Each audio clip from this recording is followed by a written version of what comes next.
आज आपण फाउंडेशन 11वी म्हणजे 10वी ते 11वी मूविंग असणारे विद्यार्थ्यांचे आज आपण नवीन बॅच स्टार्ट करत आहोत. तर त्यासाठी आम्ही एक सॅम्पल म्हणून डेमो लेक्चर जे आहे तयार केलेले आहे. तर आपलं 11वीचं जे आहे केमिस्ट्रीचं जे टॉपिक आहे ते आपण आजचे लेक्चरमध्ये काय करणार आहोत, सुरुवात करणार आहोत. तर सर्वात पहिले माझं काय नाव आहे बेटा? माझं नाव आहे रितेश मालानी आणि मी काय घेत आहे, केमिस्ट्री सब्जेक्ट घेत आहे, ज्याच्यामध्ये आपलं फिजिकल, ऑर्गॅनिक, इनऑर्गॅनिक तिन्ही टॉपिक केमिस्ट्रीचे काय असतात, इन्क्लूड असतात.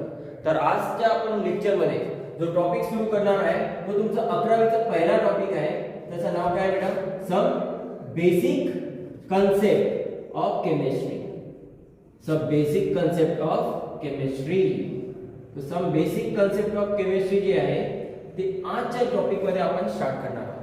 तो आज का जो टॉपिक है ना बेटा, उसके अंदर हम लोग क्या करने वाले हैं, some basic concept of chemistry में जो जनरल चीजें होती है जो हम लोग को आने वाले लेक्चर्स में या आने वाले टॉपिक में काम किया है होगी, उन्हीं टॉपिक्स को हम लोग यहाँ पे क्या करने वाले हैं, कवर करेंगे, ताकि आपके माइंड के ऊपर उतना ही बर्डन रहे जितना आप लोग कर सको. ठीक, तो हम लोग उन्हीं चीजों के ऊपर ज्यादा फोकस करेंगे जिनका पैरामीटर और जिनका पल्ला बहुत ज्यादा भारी हो. ठीक है, तो स्टार्ट करेंगे हम लोग. सबसे पहले करेंगे स्टार्ट यूनिट से. सबसे पहले हम लोग क्या कर रहे हैं बेटा, स्टार्ट कर रहे हैं यूनिट से.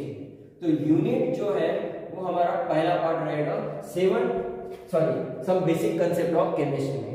तो यूनिट्स के अंदर आज जो हम लोग देखने वाले हैं बेटा, वो यूनिट कितने देखने वाले हैं, तो देखो यहाँ पे मैं आप लोग को दिखा रहा हूँ, तो आप लोग इसको अच्छे से देखो.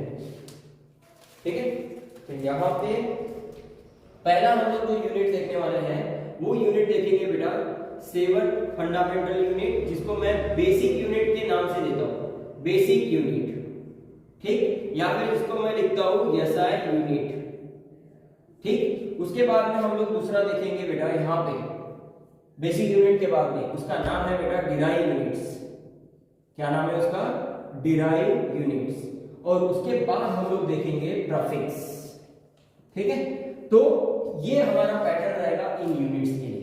ठीक, तो सबसे पहले हम लोग क्या करेंगे बेटा, स्टार्ट करेंगे हमारे 7 बेसिक यूनिट से. जो हम लोग बोलते हैं उसको बेसिक यूनिट को ही हम लोग क्या नाम देते हैं बेटा, यहाँ पे 7 फंडामेंटल यूनिट्स. क्या नाम देते हैं इसको?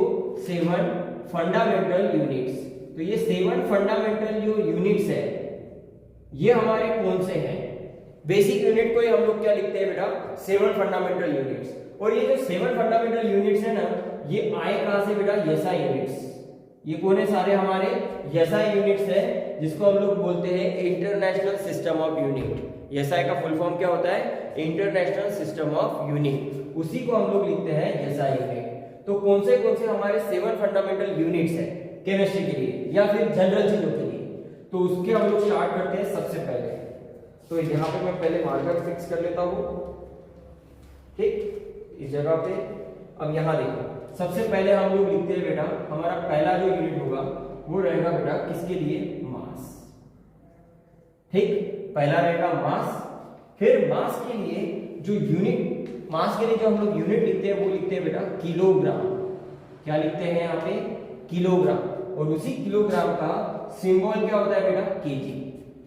उसका सिंबल क्या होता है? केजी.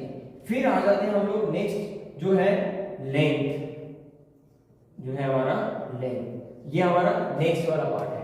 तो लेंथ को हम लोग लिखते हैं बेटा किसमें? मीटर में. क्योंकि सारे यूनिट कैसे होने चाहिए बेटा? ऐसा यूनिट होने चाहिए, स्टैंडर्ड यूनिट्स होने चाहिए.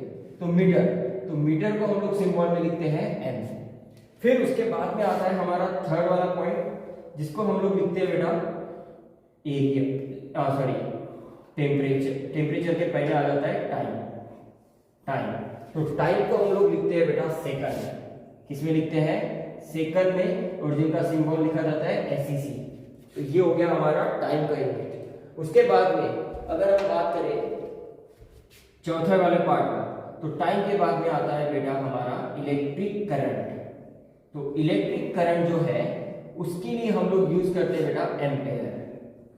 क्या यूज करते हैं? एम्पेयर. जिसको आप लोग ए से दो या फिर हम लोग आई, ये जो करंट का सिंबल होता है आई, वो हम लोग उसको लिखते हैं. उसके बाद में चौथी चीज, पांचवी चीज, फिफ्थ वाला हमारा जो पैरामीटर है वो कौन है? हमारा टेम्परेचर. तो टेम्परेचर को हम लोग किस में लिखते हैं बेटा? यहाँ पे ये हमारा एम्पियर हो गया। और ये टेम्परेचर को हम लोग लिखते हैं बेटा केल्विन, और केल्विन को सिंबल दिया जाता है के।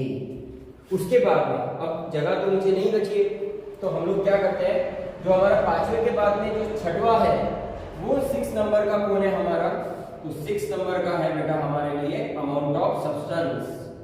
तो अमाउंट ऑफ सब्सटेंस, इसको हम लोग क्या लिखते हैं बेटा, फुल फॉर्म में मोल। तो अमाउंट ऑफ सब्सटेंस किसको बोला जाता है बेटा, मोल, और जिसका सिंबल क्या होता है MOL। फिर उसके बाद में सातवां जो है वो आ जाता है हमारा ल्यूमिनस इंटेंसिटी। ल्यूमिनस इंटेंसिटी, तो ल्यूमिनस इंटेंसिटी के लिए हमारे पास जो यूनिट है वो है कैंडिला। क्या यूनिट है बेटा इसके लिए, कैंडिला, जिसका सिंबल क्या होता है CD। तो ये सारे यूनिट जो है ना बेटा आपके सामने दिखाई दे रहे हैं। तो ये टोटल कितने बेसिक यूनिट्स है हमारे एसआई यूनिट के अंदर, 7। तो ये 7 फंडामेंटल यूनिट पूरे वर्ल्ड में क्या किया गया है, एप्लीकेबल किया गया है। आप किसी भी देश के कोने में जाओ, आप लोग को उनके मास का यूनिट केजी में ही मिलेगा, लेंथ को हम लोग मीटर में ही गिनते हैं, टाइम को सेकंड में ही गिनते हैं, करंट हो गया, टेम्परेचर हो गया, बराबर। तो जिनके ये सारे 7 जो चीजें आप लोग ने सिंबल के टर्म में देखा है, फुल फॉर्म के टर्म में देखा है, नाम के टर्म में देखा है, इन सभी को हम लोग याद रखते हैं। क्यों, क्योंकि ये पूरे वर्ल्ड में क्या है, एप्लीकेबल किया गया है। इन्हीं को उन्होंने क्या किया, लागू कर दिया गया है। जिस तरीके से पूरे देश में हम लोग ने लॉकडाउन जैसे लागू किया है ना, उसी तरीके से इन्हीं 7 फंडामेंटल यूनिट को पूरे इसमें लागू किया है।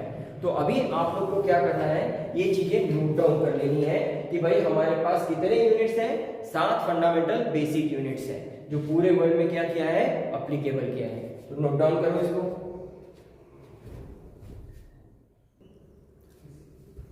अब हम लोग आ जाते हैं बेटा हमारे नेक्स्ट पॉइंट के ऊपर, उसका नाम है बेटा डिराइव यूनिट्स। तो डिराइव यूनिट्स होते क्या है, ये हम लोग यहाँ लिख लेते हैं ताकि उस साइड में हमें जगह मिल सके। तो डिराइव यूनिट्स मतलब क्या है, विच ऑब्टेन, उनको हम लोग ने ऑब्टेन किया है फ्रॉम 7 बेसिक यूनिट्स। ऑब्टेन बोलो या फिर हम लोग ने उसे डिराइव किया गया है 7 फंडामेंटल यूनिट की मदद लेते हुए। तो 7 फंडामेंटल यूनिट को ध्यान में रखते हुए हम लोग ने क्या किया है, डिराइव यूनिट्स को क्या किया है, यहाँ पे निकाला है। तो वो कौन से डिराइव यूनिट्स है, हमारे माइंड में आते हैं बेटा कि डिराइव यूनिट्स हमारे एक्चुअल में है कौन से। तो सबसे पहले मैं यहाँ पे लिखता हूँ कि डिराइव यूनिट में पहला नाम आता है हमारा एरिया, ठीक। उसके बाद में दूसरा नाम आता है बेटा वॉल्यूम, तीसरा नाम आता है यहाँ पे वॉल्यूम के बाद में आता है वेलोसिटी, फिर चौथी चीज आती है हमारे लिए एक्सेलरेशन, पर हम लोग यहाँ पे लेंगे फोर्स, फिर उसके बाद में फिफ्थ आएगा हमारे लिए प्रेशर। तो ये हमारे कौन है बेटा, 5 जो है इंपॉर्टेंट है जो हम लोग यूज करते हैं डिराइव यूनिट्स के लिए।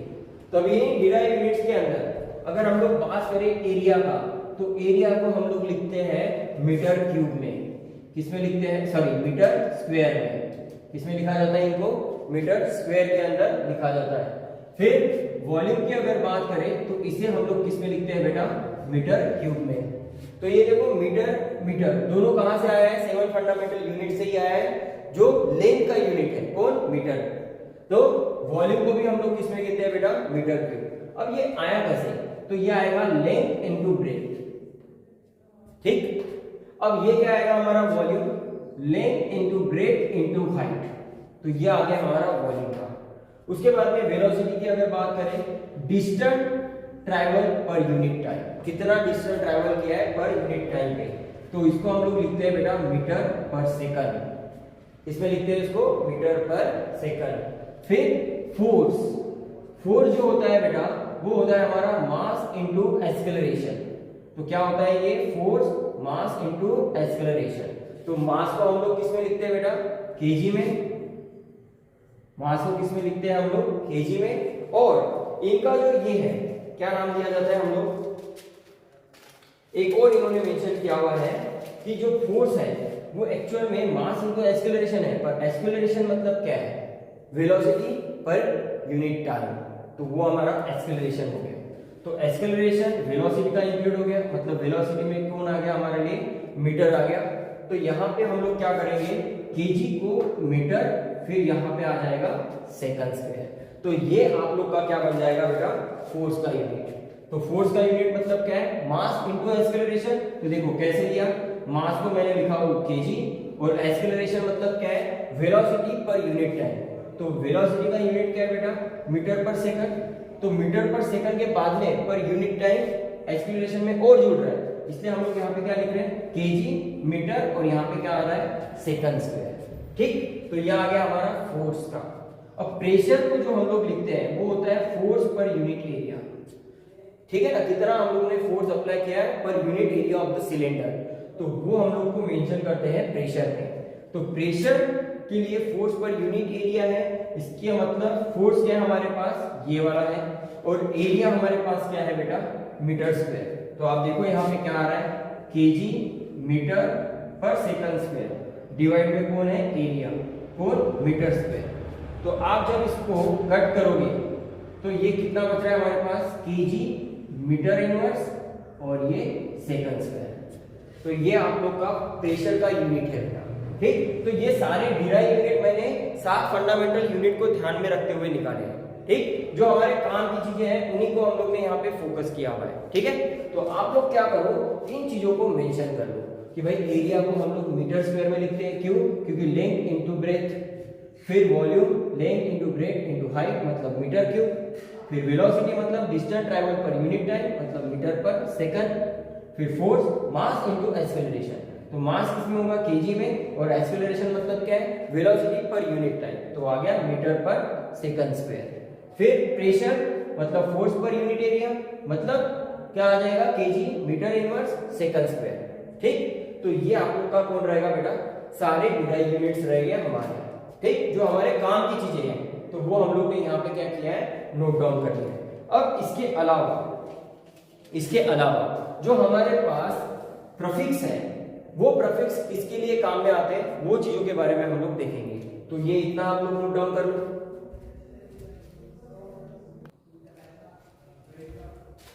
अब हम लोग देखने वाले हैं बेटा प्रीफिक्स यूनिट। तो प्रीफिक्स यूनिट मतलब क्या है, तो ये क्या होता है, डिराइव यूनिट्स के साथ में कोई अगर फ्रैक्शनल वैल्यू होती है, मल्टीपल या फिर फ्रैक्शनल वैल्यू, उस टाइम पे हम लोग क्या करते हैं, प्रीफिक्स को यूज करते हैं। प्रीफिक्स को कब यूज किया जाता है बेटा, जब हम लोग कोई कैलकुलेशन में अगर हमारा कोई पावर नेगेटिव में, पॉजिटिव में, या हम लोग मल्टीपल में आता है। जैसे मुझे मान के चलो, मैं सिंपल एग्जांपल देता हूँ इस प्रीफिक्स को समझाने के लिए। तो प्रीफिक्स यूनिट होता क्या है एक्चुअल में, मान के चलो मेरे पास 1000 क्या है, लीटर जो है वो मेरे पास पानी है। एक बोतल के अंदर कितना मैंने भर दिया है, 1000 लीटर जो है वाटर भर दिया है। ठीक, तो इस 1000 लीटर वाटर को अगर मुझे इन जीरो को कम करना है, तो मैं इन जीरो को कैसे कम करूंगा बेटा, मैं इसके पावर के ऊपर क्या लिख दूंगा, 3। ठीक, तो यहां पे क्या आ जाएगा मेरा कि भाई ये जो 10 है इसके मल्टी ऊपर क्या होगा, पावर आ जाएगा 3। अब ये जो 3 है बेटा, ये आप लोग का किसमें होगा, प्लस में आएगा। तो 10⁻³ जो है वो इंडिकेट कर रहा है कि भाई यहाँ पे जो जीरो है वो कितने टाइम्स है बेटा, 3 टाइम्स है, तो 10⁻³ ठीक, तो ये आप लोग का क्या है, हम लोग ने इसको स्मॉल यूनिट में कन्वर्ट किया हुआ है। ठीक, तो स्मॉल फॉर्म में हम लोग क्या कर रहे हैं, बड़े बड़े यूनिट्स को कन्वर्ट कर रहे हैं। तो बड़े बड़े नंबर्स को हम लोग को अगर छोटे फॉर्म में कन्वर्ट करना है तो हम लोग क्या करते हैं, प्रीफिक्स का यूनिट यूज करते हैं। तो प्रीफिक्स के नाम क्या है जो हमें काम में है, तो उन प्रीफिक्स को हम लोग नाम कैसे ध्यान में रखेंगे बेटा, यहाँ पे मैं 10 नंबर लिख रहा हूँ, 10 के ऊपर जाने वाला जो रहेगा वो पॉजिटिव टर्म रहेगा और 10 के नीचे जाने वाला नेगेटिव टर्म रहेगा। ठीक है, तो यहाँ पे प्रीफिक्स जो होगा, ठीक, वो एक्चुअल में फॉर्मूला क्या है बेटा, 10⁻+ और -x, 10⁻+ और -x। तो यहाँ पे देखो आप 10 के ऊपर क्या क्या है, तो 10⁻², 10⁻³ 10⁻⁴, 10⁻⁶, मतलब और बहुत सारे हैं। तो आप लोग को पहले है ना अच्छे से दिखा देता हूँ।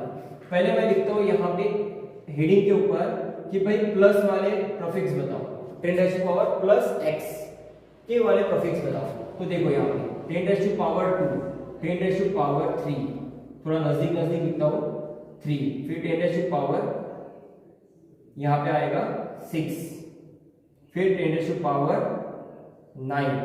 जो हमारे काम के हैं, और 10 रेज़ टू पावर 12, फिर 10 रेज़ टू पावर 15। तो ये सारे कौन है हमारे पावर्स है पॉजिटिव के टर्म में, ठीक है, प्रीफिक्स के। तो इसको नाम क्या है, इसका नाम क्या होता है बेटा, इसका नाम होता है हेक्टो। इसको हम लोग क्या लिखते हैं, हेक्टो। इसका नाम क्या होता है, किलो। वेट होता है किलोग्राम, तो उसका पावर कितना होता है 10 रेज़ टू पावर 3, तो किलो। फिर इसको नाम क्या देता है, मेगा। इसका नाम क्या है बेटा, मेगा। फिर इसका नाम क्या है, गीगा। तो ये होगा हमारे लिए गीगा। फिर ये 10 रेज़ टू पावर 12 है, तो इसका क्या होगा, हेक्टो, किलो, मेगा, गीगा, टेरा। फिर ये नाम आएगा पेंटा, ठीक है। तो देखो आपके सामने ये जो नंबर दिख रहे हैं ना बेटा, ये सारे नंबर जो है पावर के टर्म में दिए हुए हैं, और ये पावर के टर्म में जो नंबर है ये एक्चुअल में क्या है, बहुत सारे जीरो है इस पावर में लगने वाले, इसीलिए इनके जो नाम है कुछ इस तरीके से दिए हुए हैं। अगर 2 होगा तो हेक्टो, 3 होगा तो किलो, 6 होगा तो मेगा, 9 होगा तो गीगा, 12 होगा तो टेरा, और 15 होगा तो पेंटा। इस तरीके से इनके पावर के क्या होते हैं, नाम दिए जाते हैं प्रीफिक्स में। जब हम लोग इसको क्या करते हैं, यूज करते हैं कि भाई कोई भी मल्टीपल या फ्रैक्शनल टर्म अगर आती है तो उस टाइम पे इन पावर का यूज किया जाता है, ठीक। उसके बाद में देखो 10 रेज़ टू पावर -x, तो 10 रेज़ टू पावर -x के कौन से टर्म्स हैं, तो 10 रेज़ टू पावर -x में आप देखोगे तो ये आएगा 10 raise to power -1, 10 raise to power -2, 10 raise to power -3, ठीक, 10 रेज़ टू पावर -6, -9, -12, -15। तो ये जो है ये सारे नेगेटिव फ्रैक्शनल टर्म्स हैं। तो ये नेगेटिव फ्रैक्शनल टर्म जो है इनके नाम क्या है, इनके नाम क्या क्या चाहिए। तो यहाँ पे आप अगर देखोगे तो यहाँ पे मैं जितने भी आप लोग को नाम दिखा रहा हूँ, ये सारे नाम जो है ये आप लोग को काम में आएंगे, ठीक। ये तो हमारा हो गया। अब इनके नाम क्या है, तो इनका नाम ये हम लोग को 10 जो है बेटा, 10 को हम लोग लिखते हैं डेका। क्या लिखते हैं, 10 को डेका। अब ये माइनस में आ गया इसलिए हम लोग लिखते हैं इसको डेसी। उसके बाद में इसका नाम क्या दिया जाता है, सेंटी। फिर उसके बाद में लिखा जाता है मिली। फिर उसके बाद में लिखा जाता है 10 रेज़ टू पावर -6 जो होता है माइक्रो। फिर 10 रेज़ टू पावर -9 जो है उसको हम लिखते हैं नैनो, और 10 रेज़ टू पावर -12 को लिखते हैं पिको। फिर 10 रेज़ टू पावर -15 को इसको क्या लिखा जाता है, फेम्टो। तो ये सारे क्या है बेटा, नाम्स हैं किनके, इन फ्रैक्शनल वैल्यूज के। तो इनकी नेगेटिव टर्म्स में आ रही है, इनमें इसका नाम क्या है बेटा, अगर -1 है तो डेसी बोलते हैं, -2 होगा तो सेंटी, -3 होगा तो मिली, -6 होगा तो माइक्रो, -9 होगा तो नैनो, -12 होगा तो पिको, -15 होगा तो फेम्टो। तो देखो जो हमारे पास जो छोटे छोटे पार्टिकल होते हैं ना, जो दिखाई नहीं देते, कीटाणु वगैरह बोल दो, तो इनकी जो साइज होती है वो पिको, नैनो इन चीजों में गिनी जाती है। किसमें, एटम हो या छोटे छोटे से पार्टिकल हो किसी के भी, उनको हम लोग नैनो और पिको में गिनते हैं, ठीक। और बाकी जो है किनकी अगर फ्रैक्शनल मल्टीपल वैल्यूज है तो उनको हम लोग ज्यादातर ये 10 रेज़ टू पावर -3 जिनको हम लोग मिली लिखते हैं, और ये -2 मतलब सेंटी, ठीक। तो इन तरीके के पावर्स का हम लोग क्या करते हैं, कैलकुलेशन के टर्म के टाइम पे यूज किया जाता है, ठीक। अब इनके फॉर्मूला कैसे होंगे भाई, कैसे यूज करेंगे, तो यहाँ पे क्या होगा कि भाई यहाँ पे कोई y टर्म होगी, मल्टीप्लाई में 10 रेज़ टू पावर प्लस और -x। तो इस जगह पे आप लोग क्या करोगे, इनका यूज करोगे। तो यहाँ पे कैलकुलेशन में y और into 10 raise to power plus और -x, तो ये माइनस प्लस और -x जो है ये आप लोग के कौन है बेटा, प्रीफिक्स है। ये सारे कौन है, प्रीफिक्स है, जिनको हम लोग यूज में लेंगे फॉर न्यूमेरिकल कैलकुलेशंस के लिए। तो पावर टर्म में हम लोग क्या करते हैं, इनका यूज करते हैं। अब कैसे करते हैं, किस तरीके से यूज किया जाएगा, जब हम लोग न्यूमेरिकल्स करेंगे ना तब उसके अंदर इसका यूज हम लोग बताएंगे, ठीक है। तो ये चीज आप लोग लिख लो, नोट डाउन कर लो इसको, ठीक है। चलो स्टार्ट करो इसको लिखना। चलो बच्चों, अब कुछ ऐसे यूनिट के बारे में हम लोग देखने वाले हैं जिनका केमिस्ट्री में काफी इंपॉर्टेंट रोल है, ठीक है। तो केमिस्ट्री में जो इंपॉर्टेंट रोल है उन यूनिट्स के ऊपर आज हम लोग स्पेशली बात करेंगे, ज्यादा से ज्यादा काम आने वाला है। तो सबसे पहला जो है वो है हमारा वॉल्यूम। ठीक, तो वॉल्यूम का हम लोग इंडिकेशन क्या करते हैं कि वॉल्यूम ऑफ अ गैस। ठीक, यहाँ पे क्या लिखा जाता है भाई कि volume of a gas is nothing but the equal to volume of container. Volume of container, तो जो भी गैस ऑक्यूपाई करेगी किसी में भी, सिलेंडर में रखो, बॉटल में रखो, छोटे इसमें रखो, जो साइज में आप रखोगे उस साइज में गैस क्या होगी, ऑक्यूपाई करेगी। तो जो कंटेनर का साइज होगा, वॉल्यूम होगा, वही उस गैस का क्या होगा, वॉल्यूम होगा। तो जो वॉल्यूम ऑफ गैस है वही क्या होगा, वॉल्यूम ऑफ कंटेनर रहेगा। ठीक, तो इसी को हम लोग क्या लिखते हैं बेटा, वॉल्यूम लिखते हैं। अब वॉल्यूम के यूनिट किस फॉर्म में लिखे जाते हैं, जो हमारे काम की यूनिट्स है उन्हीं के ऊपर हम फोकस करेंगे। ठीक है, तो वॉल्यूम के यूनिट जो होते हैं ज्यादातर लीटर, तो 1 लीटर जो है हमारे लिए वो बराबर किसके है, 1000 सेंटीमीटर क्यूब के बराबर है। किसके बराबर है बेटा, 1000 सेंटीमीटर क्यूब के बराबर है। और वही 1000 सेंटीमीटर क्यूब जो होता है वही हमारा किसके बराबर है बेटा, 1 डेसीमीटर क्यूब के बराबर है। तो वॉल्यूम जो होता है 1 लीटर बराबर 1000 सेंटीमीटर क्यूब बराबर 1 डेसीमीटर क्यूब। इस तरीके से हम लोग क्या करते हैं बेटा, वॉल्यूम को इंडिकेट करते हैं।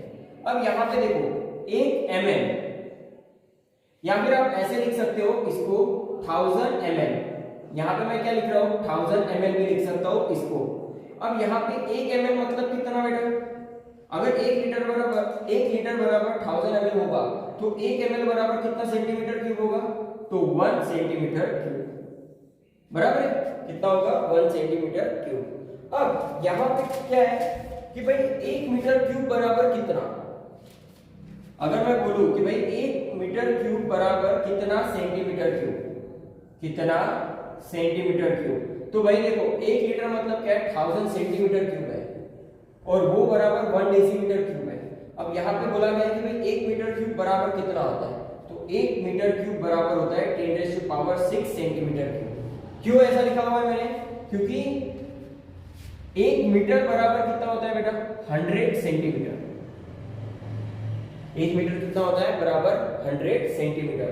तो यहाँ पे आप लोग 100 सेंटीमीटर लिख रहे हो, तो यहाँ पे देखो 1000 सेंटीमीटर क्यूब है, तो ये 10⁻³ है बराबर। तो मैं क्या करता हूँ यहाँ पे कि भाई 1 मीटर क्यूब बराबर, तो ये आ जाएगा 10⁻³ सेंटीमीटर क्यूब बराबर है, 10⁻³ सेंटीमीटर क्यूब, और इसका ये ऊपर क्या आ जाएगा, पावर 2 आ जाएगा, क्योंकि 1 मीटर बराबर 100 सेंटीमीटर क्यूब। तो यहाँ पे आप लोग क्या करोगे, 1 मीटर क्यूब बराबर 10⁻³ जो लीटर का है, और उसके ऊपर जो है पावर 2 लगा रहे हैं, जिसको आप लोग कन्वर्ट कर रहे हो किसमें बेटा, सेंटीमीटर क्यूब में। तो यहाँ पे ये जो टर्म आप लोग को दिखाई दे रही है, तो इस टर्म में आप अगर देखो तो ये कितना हो जाएगा, 10⁻⁶ सेंटीमीटर क्यूब। तो 1 मीटर क्यूब बराबर कितना होता है, 10⁻⁶ सेंटीमीटर क्यूब। तो ये आ गया आपका वॉल्यूम के लिए बराबर है। अब वॉल्यूम का पैरामीटर तो खत्म हुआ, अब बात कर रहे हैं किसके ऊपर, प्रेशर के ऊपर। तो प्रेशर के बराबर हम लोग को देखना है, तो प्रेशर कितना होगा उन चीज के ऊपर हम लोग अभी देखते हैं। अब ये वॉल्यूम, अब प्रेशर, तो यूनिट जो है हमारे प्रेशर के लिए क्या काम की है वो चीज हम लोग को देखनी है। तो सबसे पहले देखते हैं भाई प्रेशर होता क्या है। सबसे पहला काम हमारा ये है कि भाई प्रेशर मतलब क्या है। तो प्रेशर को हम लोग लिखते हैं P बराबर फोर्स अपॉन यहाँ पे क्या आएगा, एरिया।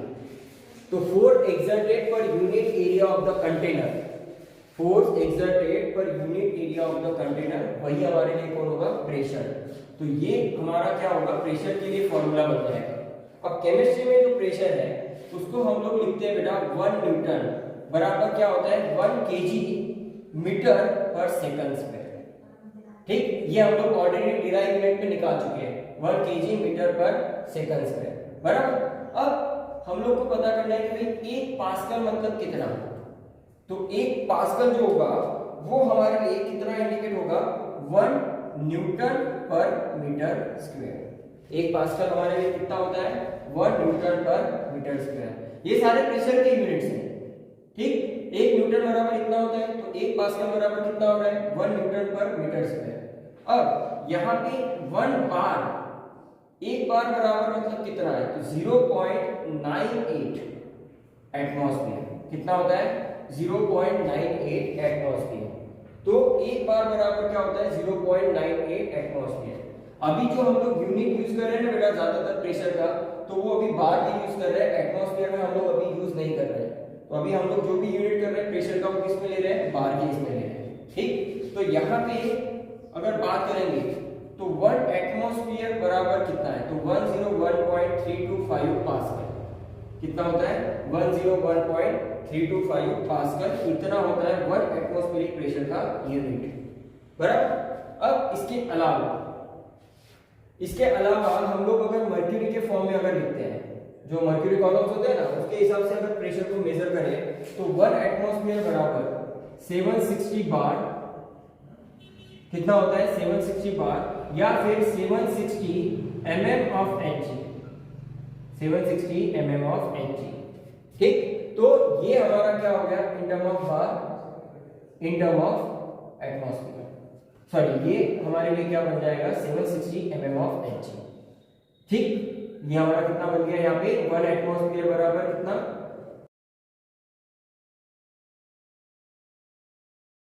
760 mm of Hg। तो ये हमारा क्या है, प्रेशर्स के सारे यूनिट्स हैं। ठीक, अब यहाँ पे मेन मतलब क्या है, प्रेशर क्या बोलता है, force exerted per unit area of container. ठीक, force exerted per unit area of the container, वही हमारा कौन होगा बेटा, प्रेशर। तो यहाँ पे अगर बात करें बेटा प्रेशर और वॉल्यूम का रिलेशन के बीच में, तो प्रेशर और वॉल्यूम का रिलेशन आपस में कैसा है, इनवर्स है। ठीक है, प्रेशर का और वॉल्यूम का रिलेशन आपस में कैसा है, इनवर्स है। क्यों है, क्योंकि अगर मान के चलो एक सिलेंडर है और सिलेंडर के ऊपर पिस्टन है, ये आपको कौन है, पिस्टन है, और ये पिस्टन का मूवमेंट मैं अप एंड डाउन कर रहा हूँ। ठीक, अब ये जो बाहर एक्सटर्नल जो प्रेशर है आप लोग का, वो एक्सटर्नल प्रेशर कौन है, एटमॉस्फेरिक प्रेशर है। ठीक है, हमारे सराउंडिंग में क्या है बेटा, एटमॉस्फेरिक प्रेशर है। ठीक, तो उन्हीं के अंडर में हम लोग रह रहे हैं। तो ये अगर एक्सटर्नल प्रेशर जो हमारा 1 एटमॉस्फेरिक प्रेशर इस पिस्टन के ऊपर अगर अप्लाई होता है, ठीक, तो यहाँ पे क्या हो रहा है, इसका मूवमेंट अप एंड डाउन रहेगा। अब ये कौन है बेटा, कंटेनर है, और इसके अंदर क्या भरी हुई है, वॉल्यूम है, पर किसका है, गैस का। इसके अंदर क्या फिल किया हुआ है, गैस। ठीक, जिसका हम लोग वॉल्यूम है। अब हम लोग क्या कर रहे हैं, प्रेशर अप्लाई कर रहे हैं। तो प्रेशर जितना अप्लाई करेंगे उसकी वजह से ये पिस्टन क्या होगा, नीचे जाएगा। जितना एक्सटर्नल प्रेशर ज्यादा अप्लाई करेंगे, किससे ज्यादा होना चाहिए, अगर आप एटमॉस्फेरिक प्रेशर से ज्यादा अप्लाई कर रहे हो उसके ऊपर, तो वो वॉल्यूम क्या होते जाएगा, उसका डिक्रीज होते जाएगा। तो वॉल्यूम डिक्रीज हो रहा है, तो किसकी वजह से डिक्रीज हो रहा है, due to the increasing pressure. तो यहाँ पे हम क्या लिख सकते हैं कि भाई अगर प्रेशर बढ़ता है तो वॉल्यूम ऑफ गैस क्या होगा, डिक्रीज होता है। बराबर, और अगर वॉल्यूम बढ़ेगा तो प्रेशर ऑफ द गैस क्या होगा, डिक्रीज होगा। तो ये रिलेशन जो है वॉल्यूम और प्रेशर का कैसा है, आपस में इनवर्सली रिलेटेड है। ठीक, तो ये स्पेशली गैसीय सिस्टम के लिए प्रेशर और वॉल्यूम दोनों हम लोग किसके लिए ज्यादातर यूज करेंगे केमिस्ट्री में, तो गैसीय सिस्टम के लिए। लिक्विड के लिए तो वॉल्यूम है ही, पर हम लोग यहाँ पे जब प्रेशर और वॉल्यूम दोनों साथ में ले रहे हैं ना, तो वहां पे हम लोग क्या करेंगे, गैस का इस्तेमाल करेंगे। क्यों, क्योंकि गैस जो होता है उसका ऑक्यूपेशन एरिया जो होता है वो एक्सपांड होते रहता है एज पर सिलेंडर एरिया। तो जितना भी सिलेंडर का एरिया होगा उतना ही वो वहां पे क्या रहेगा, गैस का एरिया रहेगा। तो यहाँ पे क्या कर रहे हैं, प्रेशर बढ़ने से वॉल्यूम कम होते जा रहे हैं। वॉल्यूम कम हो गया मतलब क्या है, गैस के मॉलिक्यूल नजदीक आने लग गए। तो ये नजदीक आने लग गए यहाँ तक के, बराबर। अब यहाँ पे क्या हो रहा है कि वॉल्यूम इतना था, अब वॉल्यूम कितना हो गया, कम हो गया। तो ये किसकी वजह से, प्रेशर और वॉल्यूम के इनवर्स रिलेशन की वजह से क्रिएट हो रहा है। ठीक, तो ये हो गया आप लोग का प्रेशर का यूनिट। तो अभी क्या करो आप लोग, ये प्रेशर की यूनिट जो है ये मेंशन कर लो। ठीक, यहाँ पे एक और है आपकी किताब में दिया हुआ कि भाई 1 बार बराबर 10⁵ पास्कल। 1 बार जो प्रेशर होता है वो बराबर कितने होता है, 10⁵ पास्कल। तो ये यूनिट जो है आप लोग मेंशन कर लेना। ठीक, और हम लोग जो यूनिट ज्यादातर यूज करते हैं प्रेशर को मेजर करने के लिए, एक तो हम लोग मैनोमीटर या बैरोमीटर्स, दो तरीके के हैं जहां पे प्रेशर को मेजर किया जाता है। ठीक, बैरोमीटर और दूसरा कौन है, मैनोमीटर। ठीक, तो ये आप लोग अभी क्या कर लो, मेंशन कर लो इतना। अब आ जाते हैं हमारे नेक्स्ट पार्ट के ऊपर। पहला प्रेशर देखा, पहला वॉल्यूम देखा है और दूसरा प्रेशर देखा है। तो अभी हम बात करेंगे बेटा किसके ऊपर, टेम्परेचर के ऊपर। तो थर्ड पैरामीटर हमारा कौन है बेटा, टेम्परेचर। तो आप देखो केमिस्ट्री में सबसे इन्वॉल्वमेंट जो पार्ट है वो है केमिस्ट्री का टेम्परेचर। तो हीट का इन्वॉल्वमेंट सबसे ज्यादा होता है किसके अंदर बेटा, यहाँ पे केमिस्ट्री के रिएक्शंस वगैरह में। तो यहाँ पे टेम्परेचर का पैरामीटर सबसे इंपॉर्टेंट है। तो आपने प्रेशर देखा, वॉल्यूम भी देखा, उसी तरीके से टेम्परेचर भी काफी काम का है। तो टेम्परेचर को एसआई यूनिट में तो हम लोग क्या लिखते हैं, केल्विन। एसआई यूनिट में टेम्परेचर का जो यूनिट है वो किस में है, केल्विन में, बराबर है। पर टेम्परेचर की जो यूनिट्स है वो आप लोग अगर देखोगे इन जनरल तो ऐसे तो 4 है, पर हम लोग गिनते यहाँ पे 3 है। कौन से, एक होता है फ़ारेनहाइट एफ, एक होता है डिग्री सेल्सियस और एक होता है केल्विन। पर हम लोग जो स्टैंडर्ड यूनिट इस्तेमाल कर रहे हैं वो कौन है, केल्विन, जिसको हम लोग सिंबल में क्या लिखते हैं, के, बराबर।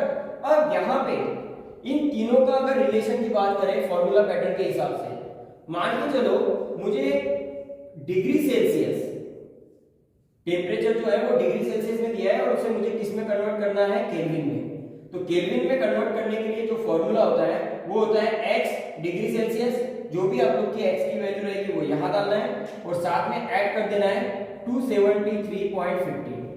तो ये जो है बेटा ये केल्विन को डिग्री सेल्सियस को केल्विन में कन्वर्ट करने के लिए फॉर्मूला यूज किया जाता है ये वाला, ठीक है। तो 1 केल्विन बराबर कितना हो रहा है आपका, x डिग्री सेल्सियस प्लस 273.50। तो इतना आप लोग क्या करोगे, यहाँ पे ऐड करोगे, ठीक है। तो ये आप लोग का केल्विन में कन्वर्ट हो जाएगा। जैसे एग्जांपल अगर लेते हैं हम लोग, तो मान के चलो मेरे पास 100 डिग्री सेल्सियस जो है वाटर का बॉइलिंग पॉइंट है। 100 डिग्री सेल्सियस वाटर का क्या है बेटा, बॉइलिंग पॉइंट है। तो ये बॉइलिंग पॉइंट जो है वाटर का 100 डिग्री सेल्सियस है। मुझे अगर इसको केल्विन में लेना है तो कैसे लूंगा मैं, तो भाई केल्विन यहां रखूंगा, कितना डिग्री सेल्सियस है बेटा, 100, और साथ में उसके क्या कर दूंगा 273.15 जो है वो ऐड कर दूंगा। तो ये कन्वर्ट किस में हो जाएगा, 373.15 केल्विन में। तो ये आ गया आप लोग का टेम्परेचर। तो ये आ गया किसमें, केल्विन के अंदर। अब ये हो गया आप लोग का पहला पैरामीटर डिग्री सेल्सियस से केल्विन में। अब दूसरा पैरामीटर बात करते हैं बेटा कि हम लोग को यहाँ पे फ़ारेनहाइट से डिग्री सेल्सियस में कन्वर्ट करना है। फ़ारेनहाइट से किस में कन्वर्ट करना है, डिग्री सेल्सियस में। तो कैसे करेंगे, तो यहाँ पे डिग्री सेल्सियस बराबर 5/9 F माइनस 32। तो ये जो होगा बेटा ये आप लोग का क्या रहेगा, फॉर्मूला रहेगा डिग्री सेल्सियस में कन्वर्ट करने के लिए। फ़ारेनहाइट से डिग्री सेल्सियस में लाने के लिए आप लोग क्या करोगे, ये फॉर्मूले का यूज करोगे, बराबर। तो यहाँ पे अगर आप देखोगे तो मैं इसी का एग्जांपल दोबारा ले रहा हूँ वाटर का। तो वाटर का बॉइलिंग पॉइंट 100 डिग्री सेल्सियस है, ठीक है। अब वाटर का बॉइलिंग पॉइंट अगर 100 डिग्री सेल्सियस है तो इसको मुझे किस में लेना है बेटा, फ़ारेनहाइट से आप डिग्री सेल्सियस में ले रहे हैं ना हम लोग। तो 217 जो है, या फिर क्या मेंशन किया जाता है 212 फ़ारेनहाइट एग्जांपल लिया मैंने। ये 212 फ़ारेनहाइट को मुझे कन्वर्ट करना है डिग्री सेल्सियस में। तो कन्वर्ट करने के लिए मैं क्या करूंगा, यहाँ पे फॉर्मूला यूज करूंगा भाई, डिग्री सेल्सियस 5/9 और ये f और ये माइनस क्या आ जाएगा 32। तो इसके अंदर आप जैसे ही ये वैल्यूज रखते हो f की, तो यहाँ पे आप लोग को जो डिग्री सेल्सियस में वैल्यू मिल रही है वो कितनी मिलेगी, यहाँ पे ये आ जाएगा आप लोग का 100 डिग्री सेल्सियस के आसपास, ठीक। तो ये 100 डिग्री सेल्सियस के आसपास में आप लोग का क्या आएगा, फ़ारेनहाइट से टेम्परेचर में कन्वर्जन हो जाएगा।